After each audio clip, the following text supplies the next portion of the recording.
What follows is a significant discussion that you're going to want to hear. Apologies in advance for any volume anomalies, but I think the ride will be worth it, particularly for my progressive friends. Enjoy.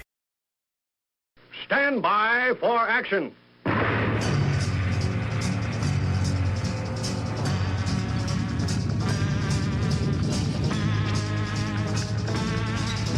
Thanks for joining me. My name's Dave Miller. I am the Unpleasant Blind Guy. The whinorama goes on from the progressive left regarding the 2016 election of Donald J. Trump as the presumptive President-elect of the United States. You're being told that you're being denied the opportunity of living in a golden progressive age because a horrible xenophobic, Islamophobic racist has been elected. It's a horror, because if you only could have had Hillary Clinton elected, you would have had the great wonderfulness that is the legend of Scandinavia in general, and Denmark in particular, as Bernie Sanders had pointed out to you. Well, you know what, guys? I have someone here with me right now that's from Denmark. And, folks, truth is not always pleasant. So I'm going to go over some things that you've been told with someone who actually lives in Denmark and who has a perspective on this. I want to introduce to you Tania Groth. Tania, first of all, would you like to tell the people a little bit about yourself, who you are, more or less where you live in Denmark, and you have representation of an organization there too, do you not? Yes, I do. I'm the spokesperson or leader of a group called For Freedom, but essentially it is Pegida, Denmark, and we've been hitting the streets for going demos for about 2 years now, almost. Yeah, close to. In January we'll be have been on the street for 2 years demonstrating against Islamization of Europe and Denmark. All right, and I will want to get into that with you a little bit later on, because I think it's important, because so many progressives over here, I don't believe that progressives are stupid. I believe that they believe what they've been told. And what they've been told is basically what I just... makes them kind of stupid, doesn't it? well, I think... just blindly go along. I think good, sincere people sometimes trust, maybe when they shouldn't, but it always helps to dispel some misconceptions.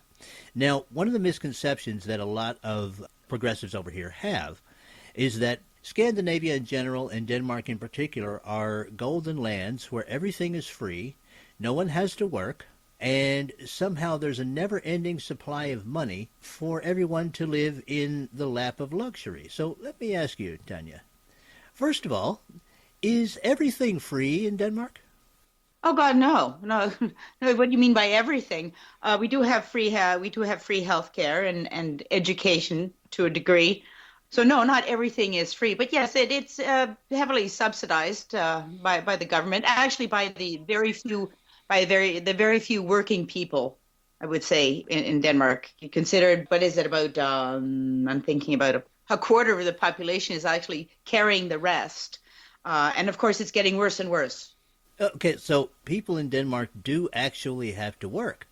Well, of course. I mean, I go to work every day. When it's not the land of milk and honey in that sense. For some people, it is the land of milk and honey because, for example, migrants, they come here and they get a very generous allowance, sometimes more than even a Danish citizen. And they basically, many of them sit around and loaf around for years. While for example, my taxes go up and my retirement age is going up. So it's not the land of milk and honey. It was maybe at one point, but it is really taking a steep downward turn. Right, and that is something that I also wanted to hit here. Because when people reasonably ask of those that have been told this, who pays for all of this? They say, well, only the evil rich pay for it. Those jerks that have mansions and yachts and private planes and hot and cold running prostitutes, they pay for it. The people don't. So, Tania, do you have a private plane? Oh, God, no. No. Hell, I wish I'd had an elevator just up to my apartment. So no private plane, no yacht, no mansion. No, not even a car. Hey, My last bicycle got stolen. Well, there you go. So, no, I can't live in a lap of luxury. I have like 60 square meters. Okay. It's like a small apartment. It's cozy, of course, but no, I do not live in a lap of luxury. I get up at 6 o'clock every morning. I go to work, regular job, come Well, home, and yeah. well, see, that's it. There are progressives here who believe that it's only the very rich that pay so that everyone else can live in that lap of luxury. Now, let me ask you, Tania, you work a regular job, as you say. Mm. About how much of the income you make goes for taxes? It's about 38%. Okay, so about 38%. Now, is that a national tax, or are there local taxes, sales taxes? Yes, there are. There are. So Yeah, so there are different yeah, taxes. 25% VAT. All right. Now, for those who don't know, a VAT is a value-added tax. That's a tax on what you buy. And Yes. in Tania, in your case, it's 25%. So if you buy something that costs the American equivalent of $100 there, you pay $125 That's correct. because it's a value-added tax. Now, I want to tell the people that a Yeah. value-added tax is just a tax. There's no value added to it. It's No, just no, no. No, it's just a tax. it's just another a tax. So Yeah. on top of your 38% federal tax that you pay a value-added tax of 25% on everything that you buy. And I'm assuming that there are other government fees and everything. Let me ask you for a ballpark figure, Tanya. With the value-added taxes and everything of that nature, of a percentage, how much expendable cash do you get? This disposable income. Correct. Let me see. When all is said and done, Mhm. I guess in Canadian dollars, are you thinking, or percentage-wise? Well, let's just go for a percentage. Yeah, percentage. Gee, I don't think I dared look at that. It just pissed me off too much. Well, listen, I know it would be a great sacrifice if you could give me just a basic estimate, because I really. Half? Okay, half. Uh-huh. Okay. Ballpark. Okay, so basically half of your income goes for taxes and fees and things of that nature, as an Yes. estimate. So Yeah, for sure. At least. Yeah. So for my progressive friends listening, for the people who go out and work a job, and we're not talking about Richie Rich or Donald Trump's equivalent. We're talking about someone who goes out and works a regular job, let's say a truck driver or someone who works in an office or something like that. More or less half of their income goes to pay for the supposed free stuff. Yeah, it's free stuff.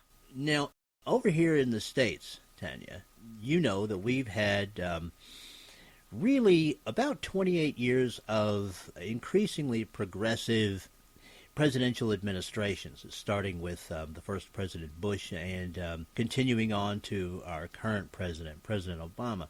And for 2016, the cost of living allowance for retirees was not given. And the one for 2017 is going to be extremely small, something under 1%.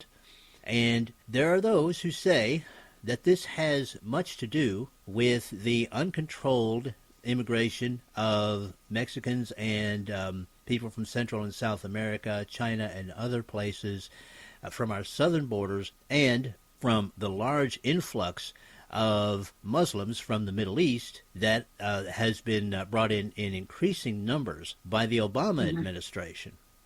Now, when we point this out over here, when conservatives point this out, we're told that we're racist and xenophobic and Islamophobic and all of this, and that we can't blame these poor people because there is less public largesse to go around because it's being given to them. Could you give a little bit more of a thumbnail of what the migrants, we might as well call them that, who They're illegal. They're illegal. They're illegal migrants. Really. Right. Can you give us just a bit more of a thumbnail of what they receive as soon as they, well, not as soon as they come into the country, but basically what they're allowed? Well, they get their guaranteed housing. As for money, I'm not sure. We've just had the government just cut down on the fees, and I'm not sure how much they're getting now. I don't actually Again, this is one of those things I'd rather not look at because it makes my blood boil because they do get sometimes more than people get on unemployment. Mm-hmm. Mm-hmm. Yeah, Okay. because these poor people, they've traveled all this way and it's so hard for them and they need to establish themselves and yada, yada, yada. So, yeah, they do. Once in a while, we'll see something in the newspaper of they basically driving around in nice cars and just having arrived from Somalia. And that, of course, really, really infuriates people, especially the working people. But then again, here, yes, we complain about this, and we also get called names, xenophobic, racist, Islamophobic, and so on and so forth. But you know what? I do believe that the most of the people that are actually saying that, they're always from the left.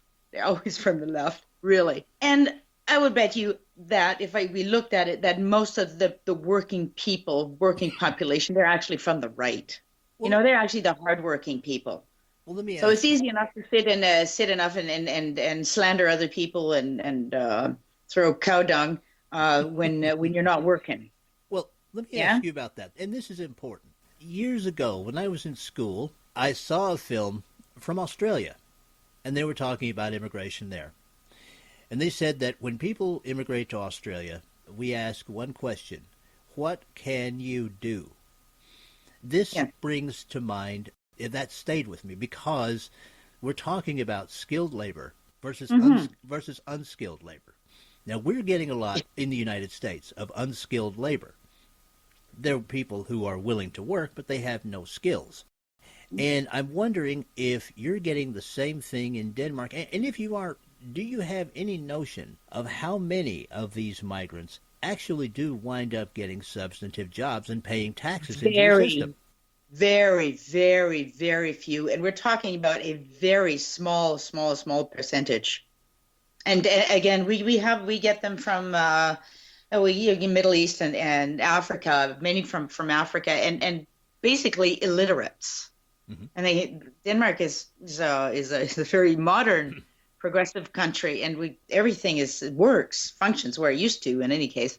But they will never. I mean, statistics have been made over this that there are people who have been not working as Somalis and not working for 20, 30 years. We've had this problem. Now it's of course escalating, but they barely speak Danish. Frankly, if they in school, they're doing extremely poor, even the kids. So let me ask you about the adults. All right. Hmm. Um, One would assume, or at least one would hope, that they're trying to. Well, let me ask this question: are they even trying to teach the children Danish? Let's start there. Oh yeah, yeah. Okay, It's they're mandatory when you go to school. good. Okay, so they're Yeah, trying to do that. but not with great success. But because they're not, their parents don't want them playing with Danish kids. They don't read. The parents don't want them to integrate. The parents don't want to assimilate into our society, and they don't want their children to either. And so Okay. the kids don't get to play with the kufars, with the Danish native children. And so it's very, very difficult to learn Danish. And when they go home and they watch Al Jazeera and whatever it is they watch, so of course it's they're going to suffer from it. Now the Mhm. adults. Do these people even bother to try and learn Danish, or do they demand to have translators and that government documents be in their own languages and things of that nature? I'm not sure of that. I think our government is a bit stringent on that. They have to learn Danish. I don't think it's quite as crazy it is as I've heard in the U.S. But yeah. But I'm not sure how it is if they go to a lawyer, if they go to a doctor, if they get paid for translators. It wouldn't surprise me, but I haven't heard much of it. No. Okay, well No. that's what's going on here. I mean, we have government documents in several languages now, and there's a has been for years a movement here in the United States to get people who immigrate to this country to learn English just so that they can communicate and maybe prosper. Then let me ask you generally about immigration.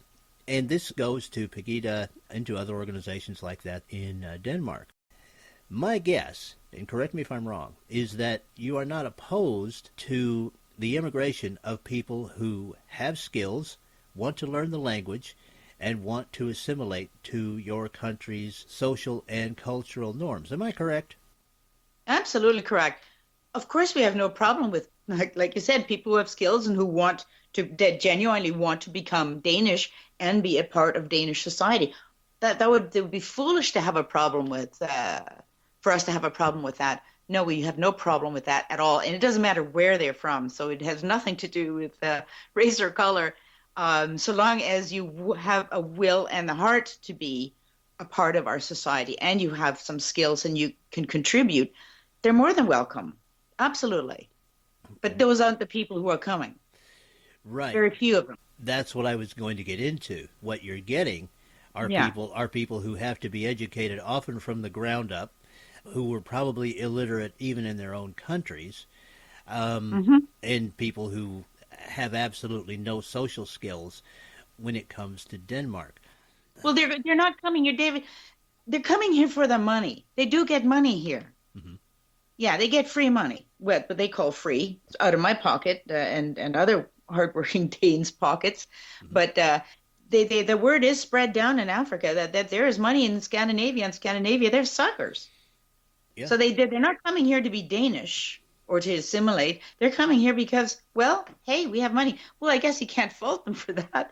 We can only fault our government for giving into that, which is creating this flood into Europe.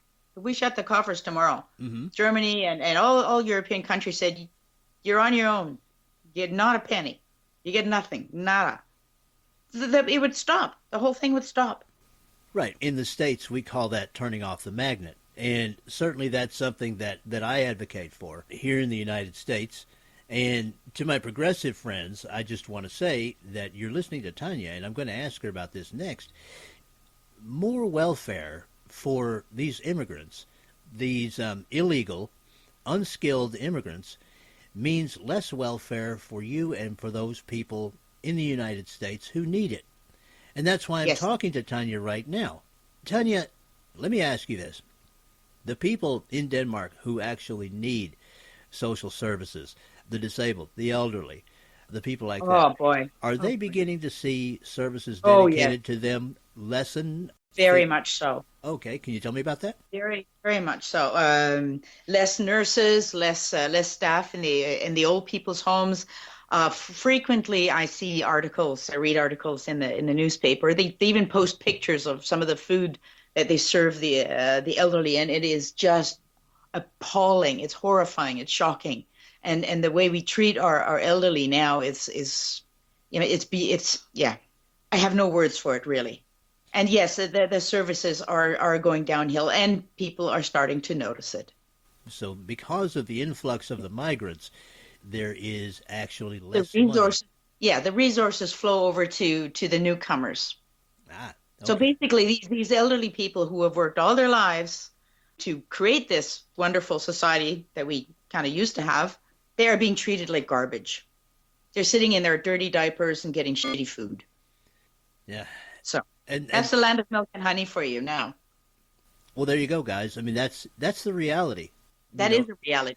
Let's face it. Truth. It's pure economics. It's so simple, so simple. The more people you have not working, it's a smaller part of the pie for everybody. It's just so basic. Truth is not always pleasant, guys, and I know you've been told that somehow there's some magical formula that's going to make this work, and it's not working. And Tania is letting you know that. Now, I want to get into Pegida a little bit because there are people over here who say, "Oh, these people are terrible Nazis, and they hate everybody that doesn't have their same skin color, and they just want to stomp around in jackboots and terrorize people and all of this." I want you to give me your impression, what you think Pegida is, and let me just ask you first, would you belong to any organization like one I just described? God, no. That's it. It's totally ridiculous. But they've got it into their head, the lefties, that's what we are. So, and there's no dissuading them. Never mind, we sometimes have people of very different colors coming with us on our demos They still yell Nazi at us. They still yell racist at us. If there's a disconnect, there's a complete disconnect. We are not racist. None of us give a hoot what color people are, so long as, like we said, I mentioned earlier, the people who come to our country want to be a part of our country. And so they can be as black as the ace of spades. We don't care. Okay, well then tell me and the listeners, I have a little bit of knowledge of Pegida, but tell the listeners, because I'm aiming this program at progressives in the United States, tell them what Pegida is, what it's about, and the kind of people that are in Pegida, if you would. Absolutely, completely normal people. You don't see there's no skinheads. We have young people. We have old people. We have our oldest member she's 90. An older lady in a fur coat. She comes along, and she was in the resistance in the Second World War. Oh, wow. She knows. Well, she knows when she can recognize an enemy when she sees one, and she sees an enemy in particular Islam. And we are absolutely against Islam. We're an Islam critical group, and we try to protect also the values that we have in our country that's taken us many hundreds of years to develop. Women's rights, for example. With the influx of Islam, we see more rapes, we see more violence. Women are afraid to go out at night. They only go out in groups, and it's becoming unsafe place to be. So we are fighting against that. We want to keep our society whole and wholesome. Sure. And safe for everybody, like it used to be at one point. But it is every single day, Dave, every single day. Read in the newspaper. The migrants done this. They're throwing bricks off bridges onto cars, burning cars, robbing people, beating them up.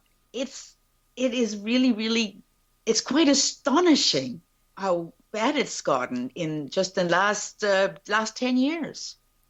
But basically what we are trying to do is we're trying to inform, we're trying to let people know what Islam is. So we try to inform them about Sharia, and we try to make people wake up and step away from their TVs and their computers, and just to fight for our society, to fight for our culture. Our culture is changing with this foreign culture that comes in.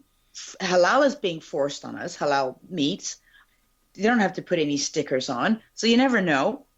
So basically you're paying to these Islamic organizations, to some imam saying prayers over your meat. The Muslim women are demanding separate swimming. Yeah, no men in the swimming, and they want to swim with their burqas and bikinis on. And the Danes saying, "Oh, okay, we want to be so tall, we want to be tolerant, we want to be all inclusive," but it just doesn't stop. There's one demand after another. In daycares, they don't serve pork. Pork is a big part of a Danish diet, but not any longer in the public institutions. You don't want to offend the Muslims, and that is just a slippery slope.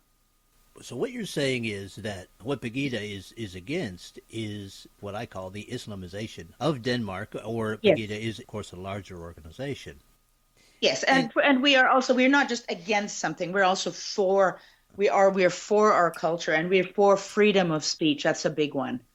We are for freedom of speech because that is under pressure as well. Well, you know what, Tania? I personally call this the new civil rights movement. Because as I see it, whether it's over here in the States or in Germany or Denmark or the UK or wherever it is, when a vast majority of Muslims come to these countries, they don't care about the civil rights of the people that are there. They don't care about the civil laws of the people that are there. They don't care about the rights of women. They don't care about the rights of the disabled. They don't even care about the protection of animals. No. And this is why progressives, there are organizations like Pegida, and there are organizations like the English Defense League. This is why there are organizations of this kind, not because we want to hate but No, because no, no. we want to make Protect. sure, yes, we want to We want protect. to protect. We want to protect the rights of women. And believe it or Hmm. not, guys, we want to protect your rights too, because you have the right to speak and assemble and do the things that you want to do as long as no one else gets hurt. But in a Muslim culture, you do not have those rights. Go back and listen to some of my previous shows. I've discussed slavery, female genital mutilation, forced marriage, things of that nature. This is what Islamic culture brings along with it. Now, I'm going to ask you this one, Tania. What do you say to the progressives who give you the standard, well, it's not every Muslim argument? When I say it's not every Muslim, there are cultural Muslims that appear to be assimilating, and there are indeed some that have assimilated. But my point is that if you are Muslim, then the Quran is the law. See, what I see is that there may be a tipping point when there's enough Muslims that are radicalized, and they get more say. For example, get into the political structure, like death by democracy, basically. Then the moderate Muslims will turn. That is my opinion. Then they will go with the strong horse. See, this is an opinion that I've had. And I'm glad that to hear you voice it in a sense yourself, because over here, what is said is that, well, maybe only about 10% of Muslims are radicalized. And what they mean is only about 10% favor or engage in what you could call jihad of the sword, or violent jihad, shooting people, exploding dynamite vests or explosive vests, taking people hostage, that sort of thing. Only 10% of them do this, and the rest of them are just wonderful and want to live in peace. But if you look at the demonstrations that Muslims put on, you see tens of thousands come out when someone draws pictures of Muhammad. Hmm. And I have not even found 100 to come out in opposition to violence by Muslim terrorist groups. So my contention is that number is actually reversed, because when you're talking about the strong horse, what that indicates to me is what I've been saying all along, that it's not 10% of Muslims that are for a caliphate, for an Islamic-controlled world. It's 10% of Muslims that want to assimilate into the rest of the civilized world. Would you agree with that? Absolutely, 100%. Okay. Yeah. Nothing more to say about that, but yes, absolutely. Yep. There are so many impressions that our progressives here get from their news sources, and they're not told so many things that are going on in other countries that have this large influx of Muslim migrants. Folks, this isn't only Denmark that Tania is referring to. This is going on all over Europe, and that includes Eastern Europe and places like that. So, Tania, can you give the people a small thumbnail of the resistance now, the numbers and things of that nature that is beginning to rise in Europe to meet this, what can only be called this government-sponsored Muslim invasion? Well, we see it in now many European countries. The right-wing parties are gaining momentum, absolutely, and both in Denmark and in Sweden as well. Unfortunately, the lefties are still on power, but they will not be for long. I mean, the Trump election has also given a boost. Brexit gave a boost. Mm-hmm. Marine Le Pen, Viktor Orban, people like yes, that. I love Geert Wilders, and they're getting more and more. People are waking up. People are waking up. So I can't give you any numbers as such, but Right. there are movements. We have several movements in smaller movements also in Denmark, self-defense movements, or we're looking at neighborhood watch groups, and that's happening throughout Europe. I guess the danger there is that the very, very far right, the real Nazis, gain too much momentum. That would be bad. That would be bad as well. Absolutely. But mostly what you're, yes, and I would reject that as well. But mostly what you're talking about, though, are ordinary people Yeah. And the sizes of these demonstrations. Now, this is something you guys in the States need to understand. The size of the demonstrations, there are people marching in their thousands in Europe. Tanya, would you agree with that? That's correct. Although in Denmark things haven't gone that as they're not bad enough that it forces people out of their easy chairs. Mm-hmm. In Germany, though, I've been in Dresden. I gave speeches there three times in Dresden, and there are thousands of people, thousands and thousands, ordinary people. We're talking ordinary, completely ordinary people from young to old. I haven't seen a single skinhead to any of these Pegida demonstrations in Dresden, for example. Mm-hmm. And I've been to a demonstration in Sweden as well. Completely ordinary people. The people who walked with us, also completely ordinary people. Let me ask you, Angela Merkel is actually running for re-election. Do you see Oh, her? God. Do you see her keeping her spot as PM there in Germany? I find that hard to believe. I really would. But people are really waking up, and they're angry at what is happening in their country. I cannot imagine this would happen. Okay, what about the EU? Now, I know that that Mr. Junckers has been making a Yeah. lot of noise. He confronted Mr. Orban and berated him for not taking in more migrants and things of that nature. And you know his stance on behalf of the people of his country. Oh, absolutely, yes. I'm a great fan. So am I. But Yeah. do you see the EU as the problem in this migration crisis? And how long do you see the European Union standing, given their position on allowing this large migration of Muslims into Europe?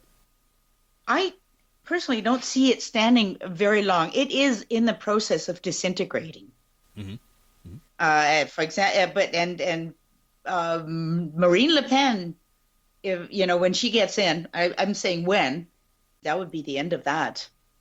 Really? That would be the end of the. Yeah, I'm pretty sure that'll be the end of the EU. And the EU has failed catastrophically. The EU was supposed to. The whole idea with Schengen, for example, was that the outer borders of Europe were protected so that we could feel safe enough to travel around without borders inside Europe. They have done nothing of the sort. Nothing at all. Therefore, we're having this huge problem. People are flooding into Europe, no borders.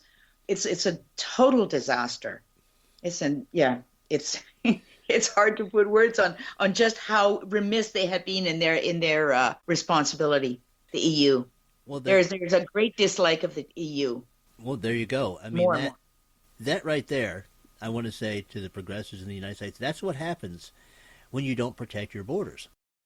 Tanya, the election of Donald Trump in the United States. Now, I know you weren't able to take in the festivities on election night, but what impressions now are you getting from Danes about the election of Donald Trump? Is there hope? Is there despair? What's happening there?